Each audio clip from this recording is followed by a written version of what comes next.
got Brittany, Russ, and Kristina and Helene. Hello, hi Kevin. Hello, Russ. How's it going? I'm good. How are you? I'm very good. It's been a long time no see. Long time no see. Yeah. So just waiting for Helene if you want to come on your camera. Yeah. And Kristina. You just have to let me start my video. Okay. Start video. And Brittany, hello. How's it going? Long time no see. Good. It's going good. Great to have you. So I'll let you all introduce yourself in just a moment. But this first session is about getting back to your best and rebuilding your businesses stronger than ever. I'm delighted to be in this slot because I know all of you, and your guys' businesses are ones that I really admire. Some of my favorites. So I'm going to stop the share here so that we can all see each other properly. So yeah, let's kick off. I'd love if people would just introduce themselves to the audience, and we'll start with Brittany. Sounds good. So my name is Brittany Welk. I'm the co-founder and COO of LadyStrong Fitness. We're a women's only HIIT training studio outside of Chicago. We have one location right now, looking at 2 and 3 in 2022 is our goal. So really excited to grow, excited to be here. I'm also a massive fan of helping other studio owners like myself grow and develop their teams and their businesses. So I'm always looking to be a resource and an asset in that way too. So I'm just really excited to be here. It's my second year, and I'm super excited to be on this panel with you guys today. Great to have you, Brittany, and great to have you back.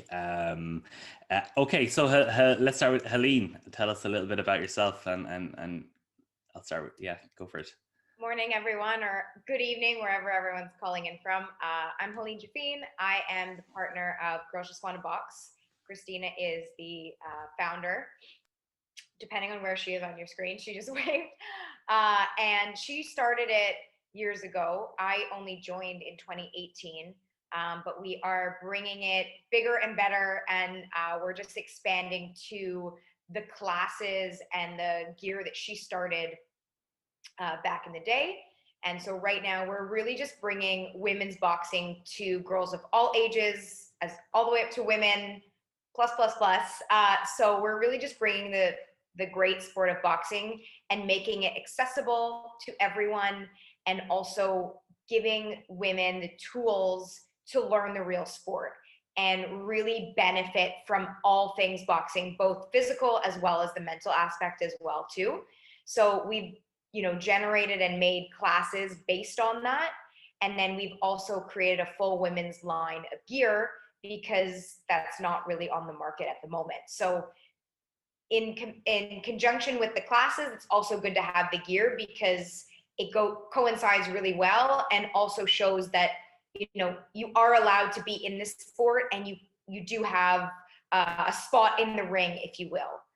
Because that isn't really available right now. We are seeing a women's rise in boxing, thankful to COVID, because there was some benefit from it. There's a lot of professional, and now people are able to see women's boxing really well. So we do have kind of a 360 approach: classes, education, as well as the gear. And then lastly, we want to bring together communities. We want to bring sparring. We want to bring women together so that they can learn and grow as people as well as boxers.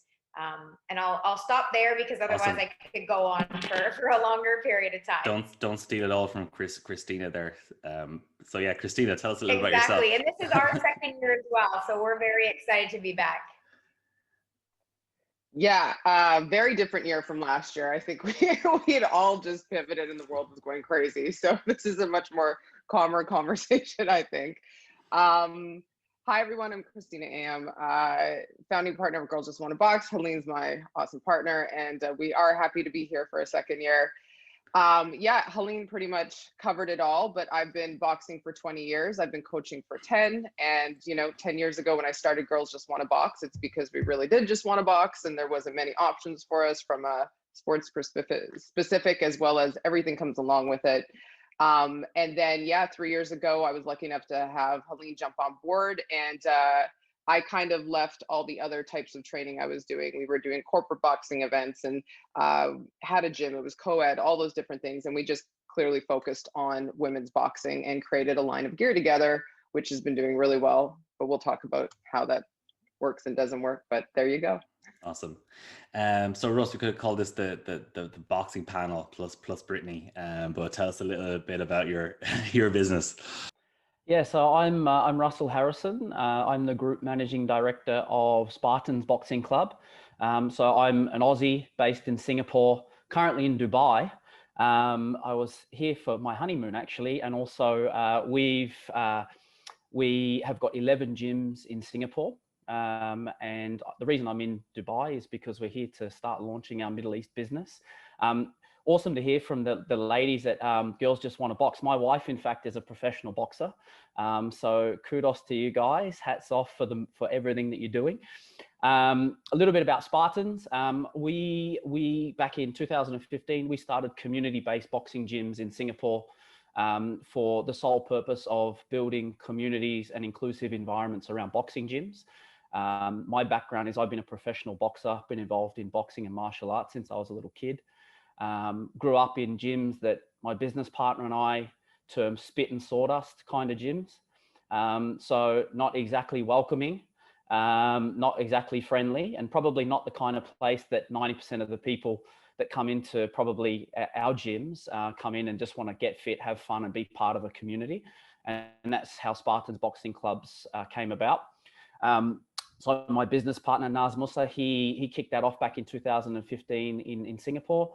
And we've been really fortunate that during this period, we've managed to grow from just a couple of gyms in Singapore. As I said, now we've got 11 locations in Singapore and working on our international franchising expansion. And I think that's probably a focus of what I'll talk about today is, I guess, all of the work that we had done back then and what we're doing now to help us to be able to scale and grow even in the midst of what is quite challenging times. I made a comment the other day to my business partner, which I'm sure all of you guys have done. Imagine doing business these days if there was no COVID. Wouldn't it just be a little bit too easy? Definitely too easy. Okay, thanks, Russ, and thank you all for those intros. So, look, we're talking about building the businesses back. So I'll start with, and it's great to have people. We've got Asia covered, we've got Canada, we've got the US. Let's start with you, Brittany. You know, like, what is it like on the ground working with businesses as they try to rebuild and get going again? Yeah, honestly, it's been really good here. I mean, things have been busy for us, which is kind of interesting to see because, 16 months ago, it was like, are we even going to make it out of this? Are we all going to even have businesses when this is done? So it's been really good to see the flow of traffic busier. It's been good to see our women back in the studio and they're actually like high-fiving each other and like getting close to each other and really engaging with each other more, which has been really cool to see. So we've been busy, and I think everybody that I'm connected with in the industry here in the US has been busy too. A lot of businesses are growing, many of them back to pre-COVID numbers. We are having our best month this month since we even opened 5 years ago. So it's been really good here, thankfully. Knock on wood that it stays that way. Good to hear that. And what do you think has changed? What do you think is different about the world now that things are open? I think that what I'm noticing is that people are realizing how important health and wellness is, and also how important being around other human beings is. Like, we were all secluded for so long and we missed that human connection. And I think that what people are noticing is that they want to be around other people. They want to feel other people's energy and they want to have a focus on their health and wellness. And it's not even so much of a weight loss thing anymore for us. We're noticing it's more of a just, I need to get in the gym and I need to get healthy because I want to, have a better immune system. I want to be around other people. So that's the shift that we're seeing, is that, people just want to be around other humans, and then also just that focus more on health and wellness and not so much like weight loss and, looks overall in general. Yeah. Okay. That's really interesting. And Russ, you've talked about, imagine growing outside of COVID, like your growth has been like pretty phenomenal. And I know there must have been a lot of ups and downs and closures and reopenings. So just like tell us about some of the bumps on the road over the last year. Yeah, I mean, that's really topical. As I sit here in Dubai at the moment, Singapore's in another round of restrictions. So it has been a real roller coaster. We, like most businesses last year, was kind of, I guess, crisis mode when everything had closed, and we had to do the pivot that everybody did. And, you know, we tried to digitize and, you know, all the stuff that I think everybody's been doing. And now I guess that sort of the roller coaster of restrictions and closures, even though we're still in the midst of it, our businesses seem to be adjusting. So what we've noticed is with our businesses is that the more agile we can be, knowing that, you know, 1 minute you rest on your laurels and then the next minute it's like, oh, there's a restriction period again. So just being agile has been really important. That's definitely helped us in terms of our growth. And I think, you know, similar to what Brittany was saying, like, people want to stay connected. And our key focus during all of these restriction phases, no matter whether we had physical gym spaces to offer people, it was all about keeping people connected, keeping people safe and well. And when I talk about well, I'm talking about physical and mental wellness. And, you know, that was really important for us. And so, you know, we've continued to manage to open gyms sort of every time we've had a clear moment to do that. And the gyms thankfully have done pretty well. But yeah, it's really just been about trying to keep people connected, whether it be when there's a physical location or not. Yeah, that makes a lot of sense. And you're seeing, you're dealing with a decent number of gyms now. Are you seeing the economics changing of the gym? Is it, you know, going to be less profitable, more profitable, or how is that looking? In Singapore, I mean, it's definitely from purely from a business standpoint, it's a lot more challenging to make money now. You know, it changes the model. Singapore have kind of been fortunate in a sense that there has been government support. So there's been various grants and subsidies and things like that.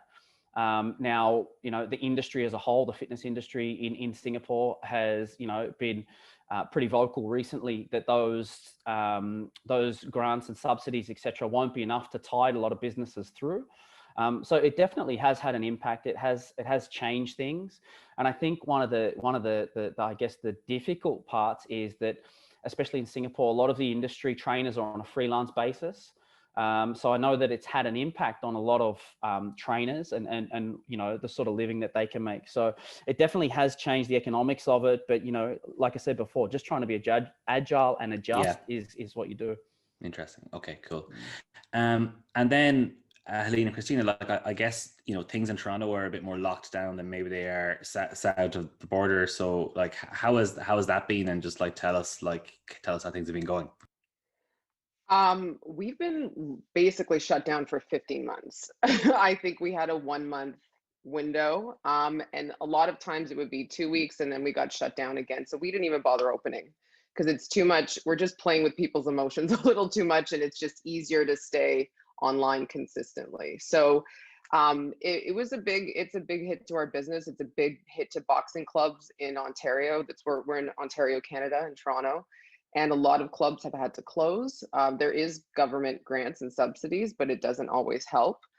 It helps a little bit, but when you're closed for 15 months, that's a big thing. So we were lucky that we were able to pivot. The good part is that it actually forced us to go online. And before, we had just been in the gym doing our business, like, and if you know, doing the classes, everything live. And it really made me understand, wow, those, you know, 3,000 classes I've taught over the past 5 years. If I had that on tape, if I had actually videotaped it, my God, the content. Because when you're so in the moment teaching everybody in class, when you actually get your mind around what you can do with content. So, you know, it's really helped us with that. We did an 8-week program where we teamed up with another online community to really introduce the sport of boxing to women who would have never even thought about it online, to get them comfortable with being in a gym. So I think that's another good thing that's come out of being able to start people, especially in the sport of boxing, online, is then they get comfortable with the terms, the stance, and all the things they need to know, and then actually go into the gym feeling a little more confident, whether, you know, it's our gym or not, based on location. And how did you, Kristina, recreate that community aspect you had to the business when you had to go online? How did you kind of make them feel at home when they joined and took part in classes? Yeah, I mean, when we did our 8-week training program, there was like maybe, you know, 80 people in the class, but with our core group, it's a smaller core group. So we were really able just to when bring them in online, saying hello, seeing how their day was, making sure they were just giving them someone to talk to. And we had someone to talk to as well. And luckily with boxing, you don't need equipment. You can shadow box and use some small weights. And then, Brittany would understand as far as doing HIIT, you can do HIIT really easily with a band and not a lot of equipment. So we really started to get them in tune with their bodies and just that one opportunity to get moving. And to be honest, like sitting all day is really difficult. Like, I mean, even if you're not in a gym and you don't want to go to the gym because there's no one there, I mean, I even started having circulation issues. Like, it's crazy things that can happen to you if you're just sitting all day at a computer. I don't know, did I forget anything, Helene? The only thing I would add that we found a little difficult was usually when a new person would come, so whether it be in person or online, they come into a room full of squares. And in person, you have that like little, I don't want to call it a sales pitch, but like you bring them in, you give them a little tour, you talk to them, you ask them, certain questions, and that was lacking. So the one thing we transitioned to doing is asking them to come 10 minutes before the class and doing a virtual version of that. And I think that really kind of welcomed them into the room full of screens. And we also, made sure to say everyone's name and like kind of get everyone to wave and introduce themselves, just like we would if it was in person. And I think that just added to it being a little bit more of, oh, that's Kelly. Oh, that's Liz. Oh, cool. And rather than just little squares of names they don't know and people they don't know. And it just made it seem a little bit more like you are working out with people as opposed to you're just staring at a screen. That would be the only thing. Otherwise, that was great. Yeah, that's great. So like Brittany, I know you're running the business and you're also coaching other businesses. So are there two questions really? First is, are there new businesses opening, people who never had a fitness business before? Are you seeing much of that? And secondly, are the challenges changing that people are facing when they're coming to you now?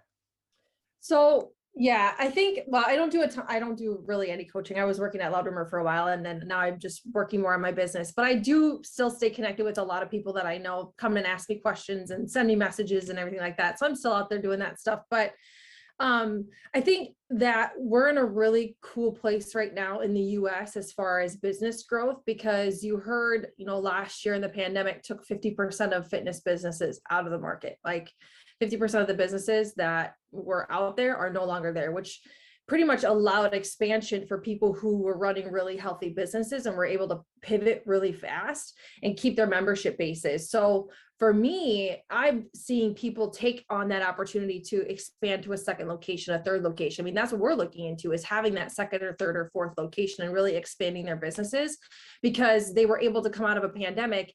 That's really good. Like if you're looking for investors or something like that, to be able to show them that you came out of a pandemic doing better than when you came into a pandemic, that looks really good for you, right? So it shows the health of your business and the viability of your business, and that it can handle that kind of velocity in an ever-changing world. So I do see more gyms opening, but it's not like new concepts. It's more of like a current concept expanding and scaling on their single location or second location.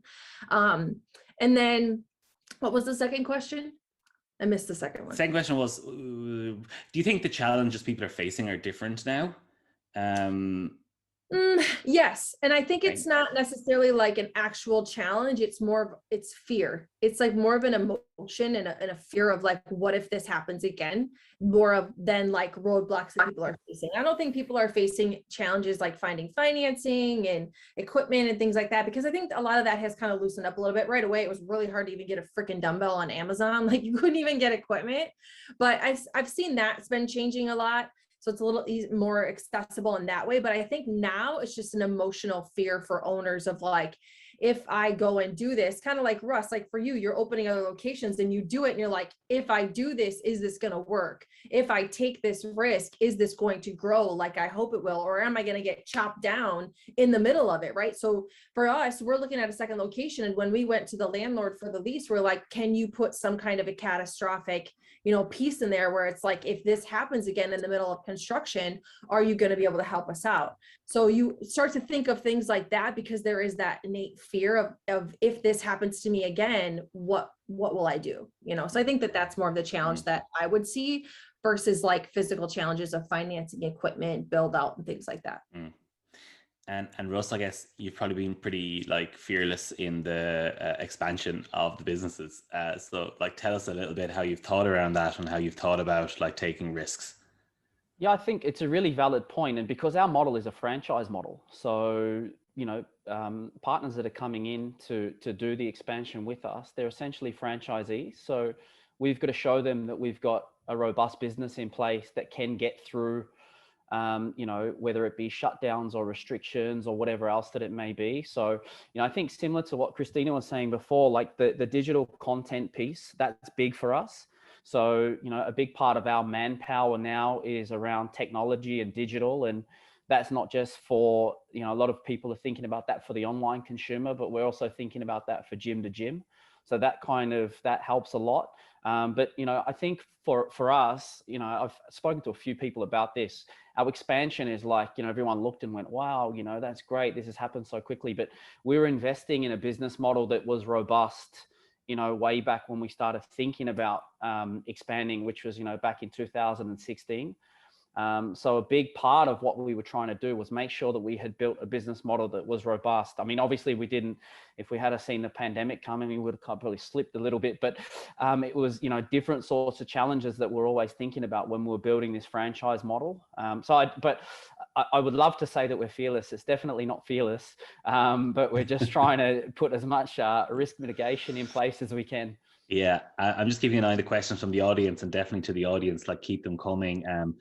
One of them is from Ian Key, and he's in Malaysia, and he's still locked down. He'll be opening up hopefully soon, and he wants to know, maybe you're, Russ, the best one for this. Like, what were the key challenges when you faced reopening? I think the restrictions that get put in place, they change so quickly. So I remember in Singapore, you know, there was a week before we went into our first lockdown. It was kind of like, okay, you can do this, and then class sizes have changed, and then there's new ways that people need to check into the gym, and there's different protocols that they need to go through and all of that. So I think going into restriction periods, that's a challenge, but coming out of them, it's also, so, you know, you've got to be able to really think on your feet. Again, the thing that I keep talking about to all of our franchise owners now is you've just got to be nimble and agile, because, you know, things can literally change at the drop of a hat. Singapore is probably a great example of that. You know, we were almost over the hurdle. And then, you know, a couple of weeks ago, there were some cases that spiked. I won't say why, but if anybody's been following the news in Singapore, it was quite ridiculous as to why. But yeah, so, you know, again, it's like, all right, we're almost through it. Okay, we're back in restrictions. So I think it's just how quickly things change is the biggest challenge. How to overcome that? Just be nimble and agile, I think. That makes a lot of sense. So maybe Helene, then I have another question from the audience here. What do you see the role of online, you know, going forward? Is the first question, and the second part of it is, what was the biggest challenge of building the online program? So tell us what you think on those two fronts. First off, I will say online is here to stay, whether it's part-time or full-time, depending on the business and depending on the consumer. I think that it's really shown myself, I know it's shown others, how like you can still work out at home and get a good workout in, whether it's a 20-minute, 30-minute or hour workout itself. So I think it's really exposed a lot of people to another option. They don't have to, you know, say, oh, I can't go to the gym today because I'm working from home and I have to take my kids and whatnot.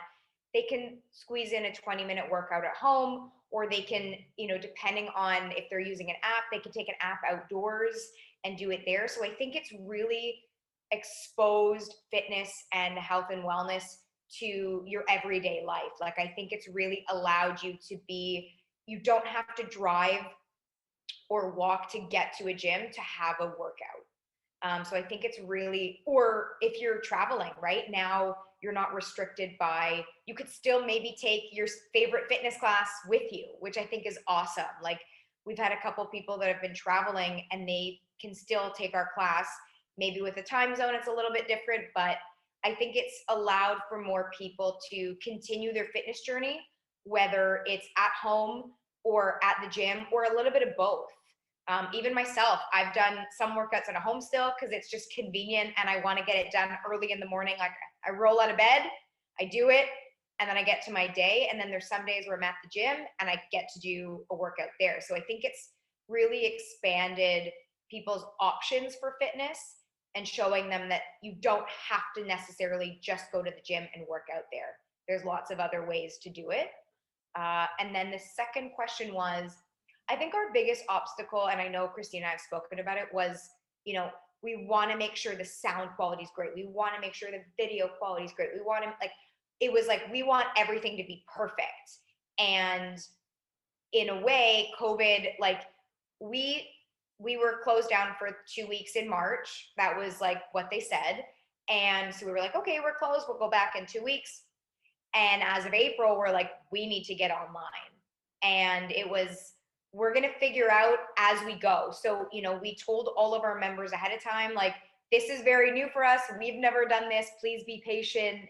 And they were all really understanding. I think the biggest thing is you have to also be open and honest with your clients. I think that's also really big. So, you know, as Russ was saying, be nimble, like, let the clients know, like, you know, we are only doing what we can based on the government restrictions. And we've told our clients that, like, we don't necessarily want to do this, but we have to, you know, and I think that gives them the trust and the reason for them to come back to you, especially now with everything going on. I think a lot of people have lost a lot of trust in other people, government, XYZ. So I think being able to be a trustworthy source is also super important. So we've just been open and honest with our clients. You know, sometimes we've had classes where, like, the music just stopped and we're like, we have no idea what to do. Please bear with us. You know, we say a joke or whatever, and just keep it as, you know, as engaging as you can. And I think those are the two key points that I would say. Yeah, that makes sense. That makes a lot of sense. Kristina, talk to me about you've obviously got this kind of equipment business going on. It's probably now a core part of your business, and I'm sure there's lots of people online here that are looking for, like, ways to, like, make a bit more money. So just tell us a little bit about that. Yeah, well, so being someone who's in fitness my whole life, and then, you know, specifically boxing over the past 20 years, and then, you know, having a gym for 10, people would continuously, the glove makers would come to the gym and they'd have a glove, and I'm sure Russ understands this. And I'd be like, okay, great, where's the women's glove? My gym's 70% women. And he'd be like, what do you mean? Like, what do you mean? So we'd have this conversation and he'd give me the youth glove or the one pink. And it wasn't even a cute pink. It was the Pepto-Bismol pink, right? So it's the whole shrink it and pink it. And I say this all the time. It's my favorite phrase. Women are not small men, you know, like this whole thing. So finally, when me and Helene decided, okay, what is missing in the women's industry aside from a ton of female coaches, programming for women specifically, et cetera, development of athletes, we said, okay, there's gear. So we literally spent a year breaking the gloves apart. It was really hard for me to open them up. I don't know, Russ, if you've ever opened a glove, it feels sacrilegious. I don't know.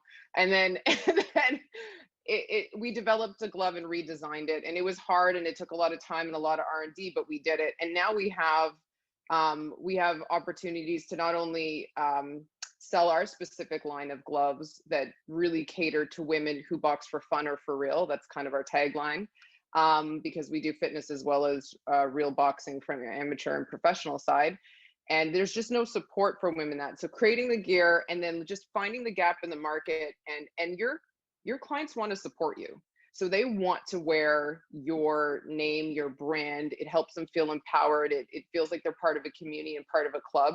I know merchandise can be a pain in the ass, and I know it's a lot of overhead, but if you find the right manufacturers that won't make you do crazy minimums and all those types of things, we learned a lot about the manufacturing business. We have great manufacturers that we work with, and now we're able to white label. So we will do custom glove for gyms, because a lot of times the minimums are so crazy, everybody wants to sell their own line of gear. As much as I want everybody to sell Girls Just Want to Box everywhere, people want their own logo on their gear, but you should still be able to have a glove that's made well, fits well, and just have any type of equipment with your logo on it. So this has been a great extra.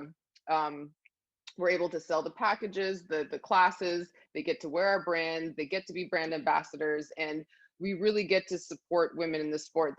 The most favorite thing somebody said to me was, "Oh my God, I didn't realize my hands didn't have to hurt while boxing because the glove actually fit properly." So, did I know 15 years ago or 10 years ago that we were going to be a line of gear? No, but again, this is the whole being agile, pivoting, seeing the opportunities, and then just going for it.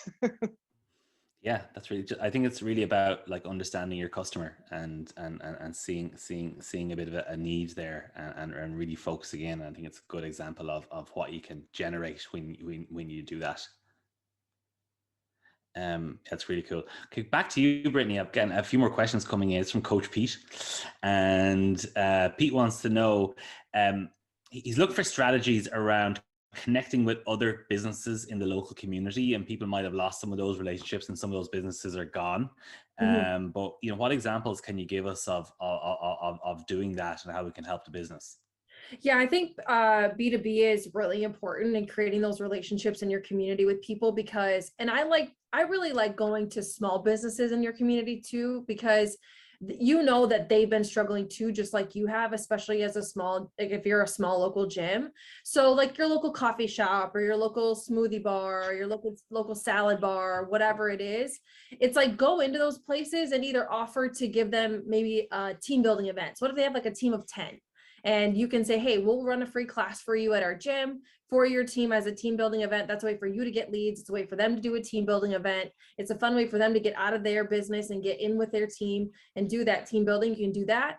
You could do free community workouts in your studio and have them be a sponsor. So, hey, would you like to sponsor our free community workout? You can bring in refreshments. We'll market to our list. You market to your list. We'll do some cross promoting. It helps promote both sides of the business, but you have to go in and ask people. A lot of times I think people are afraid to network because they're afraid of rejection. They're afraid to go in and have that person say no. Okay, well, if they say no, just move on to the next person, right? But you have to at least go in and ask, introduce yourself.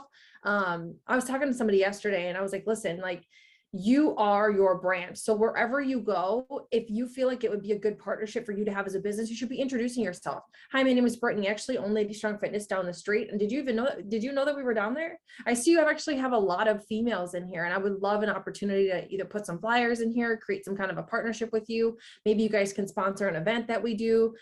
Can we talk? Is there a manager available that we can have a conversation with? You've got to just be able to introduce yourself and not be afraid to hear no, or not be afraid to have somebody give you a weird look, because people will. Some people are just standoffish when it comes to B2B, but you have to go in and ask. But I like targeting either businesses that your demographic shops at or visits very often, right? So if your women or your men or your demographic in your gym go to this coffee shop or go to this salad bar, go to this restaurant, or go to this clothing store really often, go there first. And then also, if you walk into that place and you look around and go, all of my ideal clients are sitting in here, that's also a business you want to create a partnership with as well. So that's just my tips on that. Yeah, that's really good, and we could probably do a full session on that. But I'm after realizing I'm absolutely flooded with questions here, so I'm going to get through them as fast as we can. And I'll give this one to Helene. Maybe you can figure this one out for us. So this is from Julia. She's in Austin, Texas, and she's doing powerlifting, strongman, Olympic lifting. She's struggling, and I know there's different type of class, but she's struggling to build an online presence because we can't film our classes for at home. The most they can do is show technique. So any idea what they could do in that type of scenario? I think for that, you also have to emphasize that technique is important, right? So I think that there's a way of showcasing, maybe even doing like a side-by-side video and showing like, this is someone without technique, this is someone with technique. This is why this is super important. So I think the emphasis is on explaining why what you're doing is going to benefit them in the long run. And I think that's the big thing. Like we always say, and I know this is different, but like in boxing, I show this is how you do a jab, and this is how you rotate your shoulder, your hip, and this is how your feet should be placed. And then I show without, and I'm like, see the difference? And I think getting people to understand the why is super important, and especially for powerlifting, especially things with any weights. Obviously, for injury prevention, it's very important to do things properly. Even hitting a bag, right? You got to have knuckles and wrist alignment properly as well too. But I think for that, it's creating and explaining why the technique portion is super important for them for when they're putting on, whether it's 5 pounds, 10 pounds, or 100 pounds, right? And I think that would be the key for you. I hope that helped. Yeah, that makes a lot of sense. And just a follow-up one, this is from Jafine in New York Bodies, dance wellness company in New York City. And the question is, they've been trying to get the format for hybrid classes right, with some people in the studio, some people online, and it's getting a bit messy with audio, etc. So what's the best approach there? We do that right now. I know this isn't necessarily ideal. Kristina and I do team teach, so we are both there, which is a little bit helpful. One person usually does the online, one person usually does the in-person. We do kind of intermingle and like mesh around. I know the AirPods or any version of a wireless earphone is super helpful, because then the students online can really hear you. I do know that sometimes it can be a little loud in your ear. So if you need to do that, maybe take one ear out so that you at least have something in there to hear them and they can hear you. But then you also still have an ear, I guess your mouth is still there for everyone else for the in-person. And I think it's key to setting up the computer or the iPad or the phone or whatever you're using in the right location.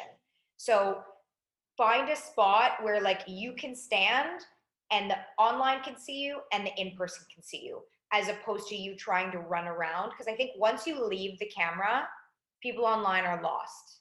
You're like, where did they go? So finding an ideal location for whatever device you're using so that you're basically staying stationary.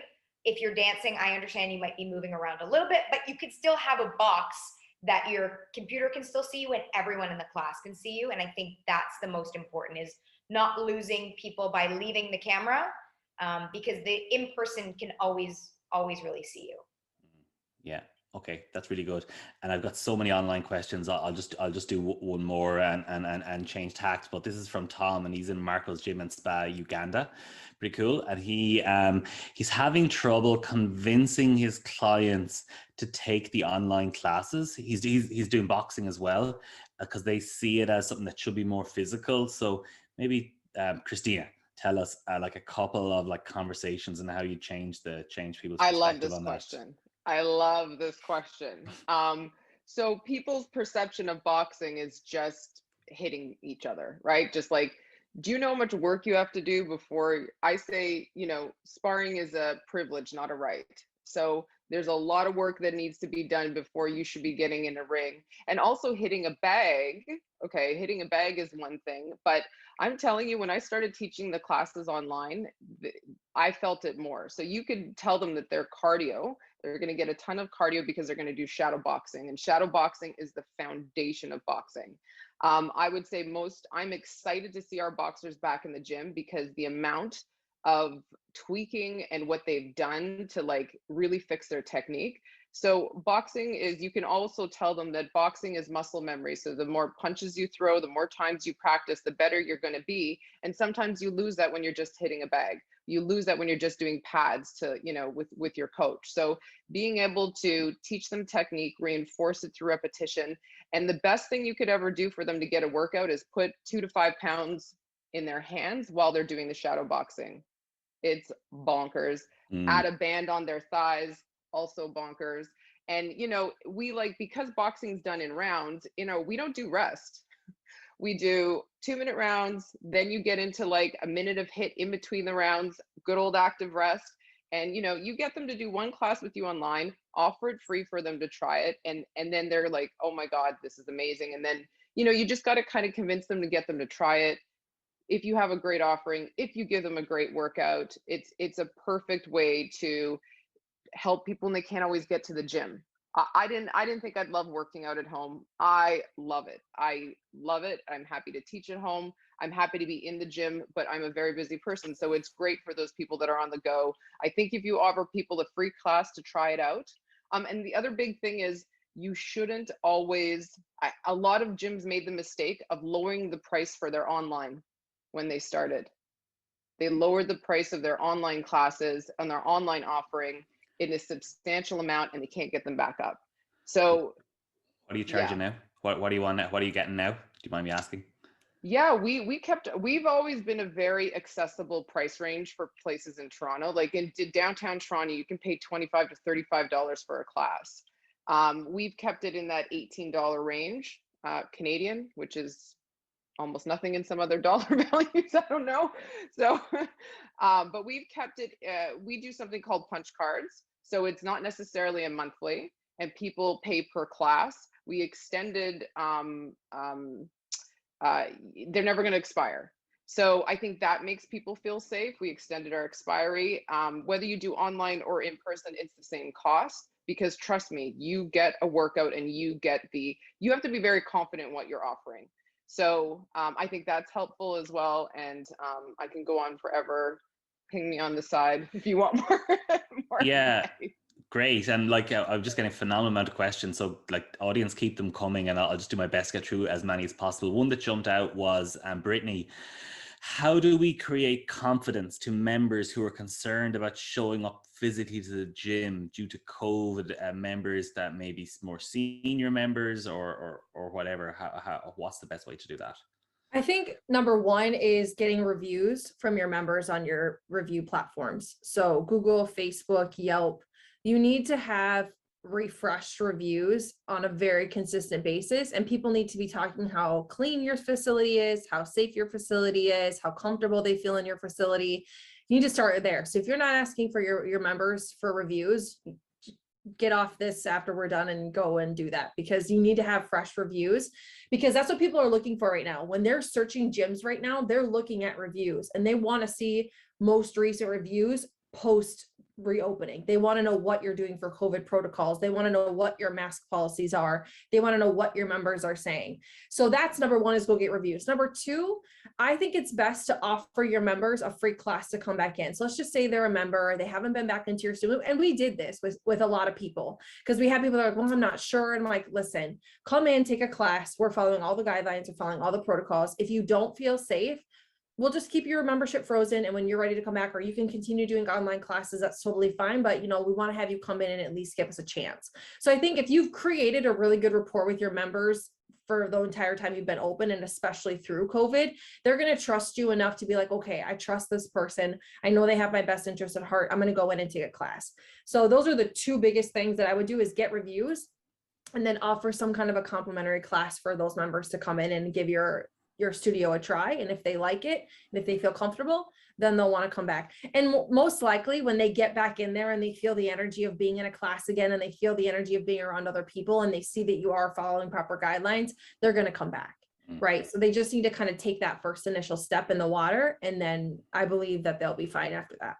Great. And a follow-up question, real quick. Jessica from Fifth Gear Fitness in Florida, she wants to know, what's the best strategy for raising prices for current members and new members? Yeah. So as a business consultant for a while, when I was doing that, and I've had people ask me about it now too, is your members are willing to pay more for your service if you just ask. All you have to do is just ask. And if you present it and ask in a way that makes it look like, thank them. So the letter that I had put together was like thanking them for their support. And then also saying, because we have had to, our cost has increased because of COVID. We've had to have, more hand sanitizer, more wipes. We've had to do 6 feet social distancing. We've had to limit class capacity. There's a lot of things that as a business that we have had to do. So for that reason, we're just asking that all of our members, we're increasing prices $10 a month. And 9 times out of 10, people are like, okay, like, yeah, we love you. We want to support you. We want to continue to support you. And they'll pay the extra $10 a month, right? Some people will complain, but they'll still pay it. You have to understand, you're going to have a lot of different kinds of people. The block of people that'll be like, yeah, that's great. We love you guys. We're happy to do it. oh, that sucks. Like, that's crap that we got to pay $10 more, but I'll do it anyways because I love your classes. And then you may have a couple people that are like, okay, I want to cancel, but it's not going to be more than 2 or 3. I guarantee it may not even be that many. So I think, again, it comes back to, as owners, our fear of asking for more money. You've got to get over that, because of the value that you bring with the service that you offer to your members is worth what you're asking them to pay, and then some. You shouldn't be afraid to ask that at all. So, and if you need help writing a price increase letter from your girl, I can help you do that if you need help with that. Okay. Free price increase letter for all attendees. Okay, I'm going to wrap it. I could stay longer, but I'll get in trouble. This has been great, and I'm actually glad that Russ and Helene and Kristina were on the same channel here, just to make that connection. As part of in the boxing industry. I have a load of questions. I have a lot of franchise questions for you, Russ, but we actually have a separate franchise panel that I'll give to the guys in the later one. But yeah, we'll share everyone's contact details here, audience, and we'll do a write-up of as many of these questions as they come in. But for now, I'm going to say thanks to Brittany and Russ and Helene and Kristina. It's been a really great session, and thank you very much for coming on to GlowCon. Thank you for having us again. Yeah, thank you. See you next year. Thanks so much for having me. Everyone. Yeah. Stay safe, everyone. Talk to you all soon. LinkedIn, if you've got any more questions, happy to take them offline. Yeah, we'll share everyone's social on this.